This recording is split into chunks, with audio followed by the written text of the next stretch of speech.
लखनऊ के प्रतिष्ठित होम्योपैथी चिकित्सक डॉक्टर एस.बी. तिवारी को दुबई में बर्नेट होम्योपैथी द्वारा आयोजित वर्ल्ड होम्योपैथी समिट में अंतर्राष्ट्रीय नेफ्रोलॉजिस्ट सम्मान से सम्मानित किया गया है। यह एक बहुत बड़ी उपलब्धि है क्योंकि बर्नेट होम्योपैथी प्राइवेट लिमिटेड द्वारा आयोजित इस वर्ल्ड होम्योपैथी समिट में भारत सहित दुनिया भर से होम्योपैथी चिकित्सा क्षेत्र में अपना अद्वितीय योगदान देने वाले चिकित्सकों को आमंत्रित किया गया था। इस वर्ल्ड होम्योपैथी समिट में भारत के लखनऊ शहर से आने वाले प्रतिष्ठित होम्योपैथी चिकित्सक डॉक्टर एस.बी. तिवारी को प्राइड ऑफ होम्योपैथी अवार्ड यानी अंतर्राष्ट्रीय नेफ्रोलॉजिस्ट अवार्ड से सम्मानित किया गया। Doctor S B. तिवारी भारत के प्रसिद्ध नेफ्रोलॉजिस्ट हैं जिन्होंने होम्योपैथी के माध्यम से किडनी रोगों के उपचार में महत्वपूर्ण सफलता हासिल की है तथा अनगिनत मरीजों का सफल इलाज कर उन्हें नया जीवन दिया है। भारत के प्रसिद्ध होम्योपैथी चिकित्सक डॉक्टर एस.बी. तिवारी का नाम 25,000 से अधिक सफल पथरी उपचार के लिए लिम्का बुक ऑफ रिकॉर्ड्स में भी दर्ज है, जो उनके होम्योपैथी चिकित्सा क्षेत्र में उल्लेखनीय योगदान को प्रमाणित करता है। अभी कुछ दिनों पूर्व दुबई के बुर्ज अल अरब होटल में एक वर्ल्ड होम्योपैथी समिट का आयोजन किया गया। लखनऊ के प्रतिष्ठित चिकित्सक डॉक्टर एस.बी. तिवारी कल्याण जी को इस वर्ल्ड होम्योपैथी समिट में वर्ल्ड नेफ्रोलॉजिस्ट यानी कि प्राइड ऑफ होम्योपैथी अवार्ड से सम्मानित किया गया। Doctor S B. तिवारी कल्याण जी हमारे साथ हैं, उनसे बात करें। सर, सबसे पहले तो इस विशेष सम्मान के लिए आपको बहुत बहुत शुभकामनाएं। आपको भी हृदय से आभार। सर, सबसे पहले तो हम जानना चाहेंगे कि वर्ल्ड होम्योपैथी समिट में आपने पार्टिसिपेट किया जहां आपको वर्ल्ड नेफ्रोलॉजिस्ट अवार्ड से सम्मानित किया गया। ये होम्योपैथी समिट क्या थी और ये वर्ल्ड नेफ्रोलॉजिस्ट अवार्ड क्या है, किन लोगों को ये दिया जाता है, इसके विषय में बता दिए। देखिए, ये वर्ल्ड होम्योपैथी समिट बर्नेट होम्योपैथी द्वारा होम्योपैथी के क्षेत्र में अपने अपने क्षेत्र में उत्कृष्ट कार्य करने वाले उन चिकित्सकों को दिया जाता है जो होम्योपैथी के लिए कुछ कर रहे हैं और उन्होंने कुछ करके दिखाया है। रही बात नेफ्रोलॉजिस्ट की, तो देखिए, नेफ्रोलॉजी से आप समझ रहे हैं कि ये किडनी से संबंधित समस्याओं का जहाँ निदान होता है उसमें नेफ्रोलॉजी की बात आती है। तो आपको पता होगा कि आज ईश्वर की कृपा से, बजरंगबली की कृपा से मैं किडनी के क्षेत्र में काम कर रहा हूं और मैं अपने से कुछ नहीं कहूँगा। आप लोग देखते हैं नित्य नई प्रमाण के साथ प्रस्तुतियां मैं देता हूं, जिसके वजह से इस संस्था ने मुझे इस लायक समझा और मुझे इस अवार्ड से नवाजा। सर, आपको पूर्व में भी कई तरह के बड़े अवार्ड, आप अभी कुछ दिनों पर सिंगापुर में भी सम्मानित हुए थे, अब दुबई। तो कितना अच्छा लगता है जब आपकी प्रतिभा को, आपके सेवा समर्पण को इस तरह का कोई सम्मान मिलता है। देखिए, कहा जाता है ना कि हवा का काम है चलना, दिए का काम है चलना। हवा का काम है चलना, दिए का काम है जलना। वो अपना काम करते हैं, मैं अपना काम करता हूँ। तो देखिए, जब आप सही चीज़ करते हैं, करते चले जाते हैं, तो आपको इस तरह की चीज़ें ज़रूर मिलती हैं और मिलती रहती हैं। तो मुझे पता है कि मुझे सही चीज़ करना है, ईमानदारी से काम करना है और इस तरह की चीज़ें मुझे अवार्ड मिलते रहते हैं और खुशी मिलती है।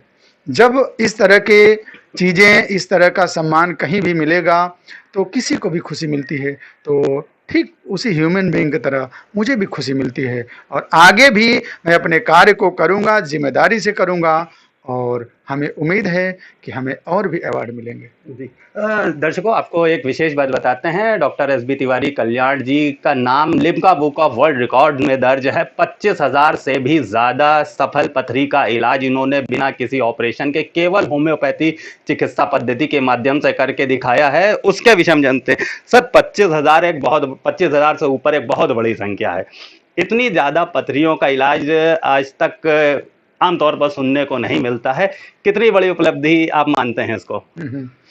देखिए, हम ये मानते हैं कि अगर आप अपने कार्य के प्रति समर्पित हैं, पूरी लगन से आप अगर कार्य को कर रहे हैं, तो ऐसे आंकड़े कोई बहुत बड़ी चीज़ नहीं होती। और कहा जाता है ना कि सोचने के सोच में संकोच ही निसंकोच असंतोष लेकर के आता है। तो हमने कभी सोचने में संकोच नहीं किया और हम जब शुरुआत में, आज सन 97 से हम प्रैक्टिस कर रहे हैं। लगभग जो है मेरी प्रैक्टिस 22 साल हो गई और इस दौरान मैंने देखा कि होम्योपैथी में वाकई बहुत गहराई है और इसे अगर सही तरीके से लोगों को तक पहुंचाया जाए तो ऐसे ऐसे आंकड़े पता नहीं कितने टूटेंगे। और आपको मैं बता दूं कि मैं खुद से ही हर साल अपना आंकड़ा खुद ही तोड़ने की कोशिश करता हूं। और सबसे बड़ी चीज़ है कि सब कुछ आपको मेरा डाटा के साथ मिलेगा। ये हमारी जो पत्रिका आप देख रहे हैं, इसमें हर पेशेंट का पूरा डाटा मिलेगा।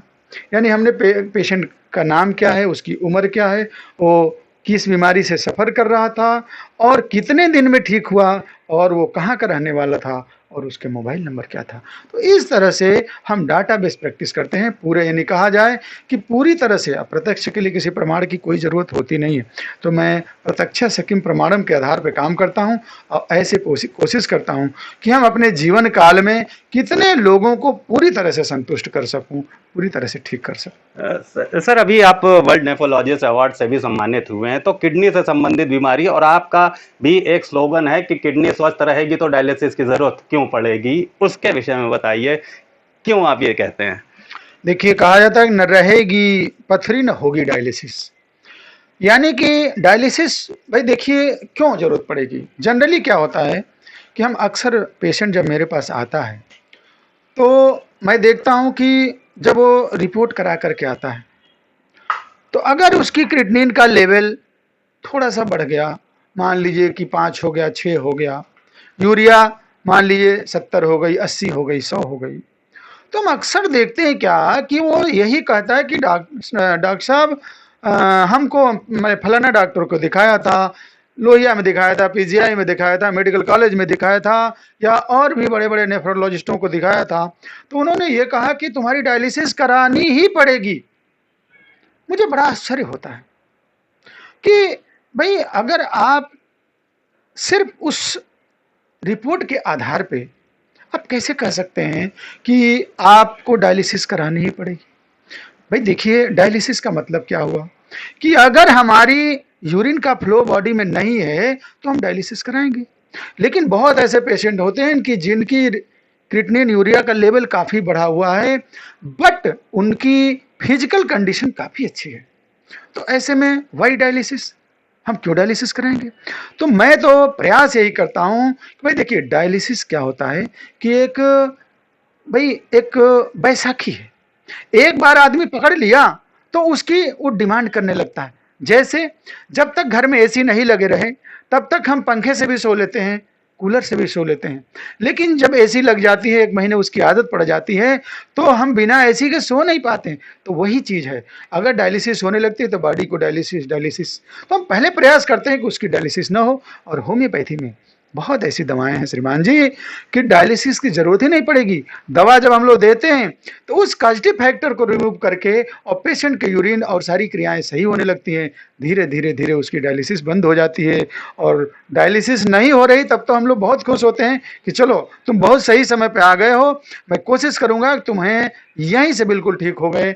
और हौसले में बड़ी उड़ान होती है। मैं हौसलों के द्वारा ऐसे आज हजारों पेशेंट हैं, हजारों आप शुभचिंतकों के मेरे वीडियो हमारे चैनल पर पड़े हुए हैं जो आ करके कहते हैं कि प्रभु आपने मुझे ठीक किया। और सचमुच में मुझे बहुत अच्छा लगता है कि कोई ऐसे असंभव सी चीज़ें जहां वो हार मान चुका था और आज वो सामान्य जीवन जी रहा है। बहुत ऐसे पेशेंट हैं जो जिनकी किडनी 15 साल पहले ख़राब हुई थी और आके मिलने के लिए सिर्फ आते हैं, कहते हैं कि सर आप ने मुझे इलाज किया, अब तक मैं बिल्कुल ठीक हूँ। तो ये मुझे बहुत ही आनंदित करता है और लगता है कि मेरा चिकित्सा धर्म सफल हो गया। सर, आपसे हमने चिकित्सा जगत की काफ़ी बातें कर ली। अब हम बात करते हैं कुछ और। दर्शकों आपको बता दें कि डॉक्टर एसबी तिवारी कल्याण जी एक योग प्रशिक्षक भी हैं। योग में इनको महारत हासिल है। इसके साथ साथ कविताएं रचनाएं भी बहुत अच्छी करते हैं। उन चीज़ों पर कुछ बात करते हैं। सर, योग के आप एक बहुत प्रतिष्ठित मतलब आपको योग बहुत अच्छी तरह आता है। आपने सिंगापुर में भी एक बड़े मंच पर योग करके दिखाया था जिसको देखकर सब चकित रह गए थे। योग से इतना लगाव कैसे? देखिए, कहा जाता है ना कि शरीर माध्यम खलु धर्म साधनम। योग जैसे आप कपड़ा है, कपड़े को बहुत अच्छे डिटर्जेंट से धुल लें, लेकिन जब तक उसके आयरन ना करें, उसको प्रेस ना करें, तो कपड़े में चमक नहीं आती है। ठीक वैसे ही ये हमारा शरीर है, खूब अच्छा इसको खाना दे रहे हैं, खूब अच्छा इसको कपड़ा दे रहे हैं, खूब अच्छा इसकी सेवा कर रहे हैं, लेकिन अगर इसको योग से अगर इसे संतुलित नहीं रखते हैं तो ये डिसबैलेंस हो जाता है। तो योग क्या है? योगः कर्मेषु कौशलम, योगः चित्त वृत्ति निरोधा, यानी कि योग हमारे चित्त और वृत्ति को बिल्कुल सही रखता है। योग से कर्म में कुशलता आती है और योग हमारे शारीरिक और मानसिक संतुलन बनाने का एक सबसे सुगम और सरल तरीका है। अतः योग सबको करना चाहिए। और मैं आपको बता दूं कि नित्य लगभग 2 से ढाई घंटा मुझे योग करना है, अपनी एक्टिविटी करना है, और मुझे पता है कि शरीर सही रहेगी तभी हम अपने पेशेंट को भी सही रख सकते हैं, खुद को सही रखते हैं, समाज को सही रख सकते हैं। इसलिए कि फर्स्ट डिजर्व देन डिजायर। जब हम कहा गया है कि ज्ञान जोगी वैद्य रोगी, तो अगर हम डॉक्टर हैं, अगर हम रोगी हो जाएंगे तो हम दूसरे का क्या इलाज करेंगे? इसलिए मेरी मजबूरी है, मेरा शौक है, मेरी हॉबी है, मुझे खुद को फिट रखना है। सर, एक आखिरी सवाल, आप रचनाएं भी, कविताएं भी खूब लिखते हैं।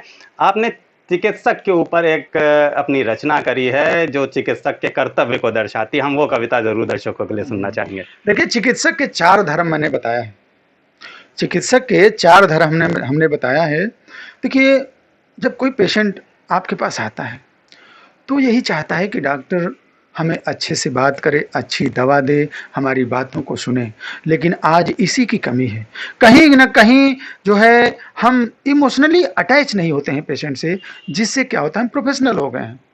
तो हमें इमोशनली पेशेंट से अटैच होना पड़ेगा। और मैंने उसमें लिखा है कि पहला धर्म है उसका, उसके जगह पे रखना, और पूछना है खुद से, गर खुद को ऐसा होता, क्या चाहता मैं उससे, जो भाव मन में आए, क्या चाहता मैं उससे, जो भाव मन में आए, उसे मूर्त रूप देकर पहला धर्म निभाएं। तो चिकित्सक का पहला धर्म यही है कि पेशेंट की समस्या को अपनी समस्या समझे और ये मन में भाव करे कि अगर मुझे ऐसी समस्या होती तो हम एक चिकित्सक से क्या अपेक्षा करते। जैसे ये कनेक्शन जुड़ता है ना, आप समझ लीजिए, मैं भारतवर्ष में रहता हूँ और आध्यात्म से भी मेरी गहरी रुचि है। तो मैं बता रहा हूँ, जब इमोशनली अटैचमेंट होता है ना, जब आप दिल में किसी के जगह बनाते हो, जब अच्छे से बात करते हो पेशेंट से ना, तो पेशेंट कहता है कि तो बहुत अच्छे डॉक्टर हैं, मेरी पूरी बात सुन लिए और मैं इनके यहाँ ठीक हो जाऊंगा। तो बहुत पेशेंट आगे यही कहते, बैठे बैठे कहते हैं, सर अब आपके यहाँ तो मैं ठीक हो जाऊंगा, मुझे विश्वास हो गया। तो आपको पहले विश्वास पैदा करना।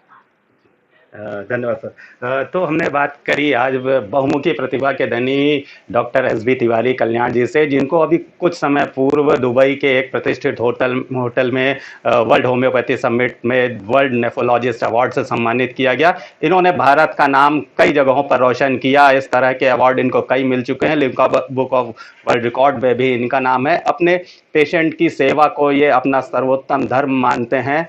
डॉक्टर साहब से जब हमने बात करते हुए चिकित्सक के धर्म और चिकित्सक के कर्तव्य पर कहा, तो उनका यही कहना है कि सबसे पहले तो चिकित्सक को अपने पेशेंट से एक रिश्ता बनाना चाहिए, उससे भावनात्मक जुड़ाव रखना चाहिए, क्योंकि जब भावनात्मक जुड़ाव होता है तो आप उसकी सेवा करने के लिए और भी अच्छी तरह से मेहनत कर सकते हैं।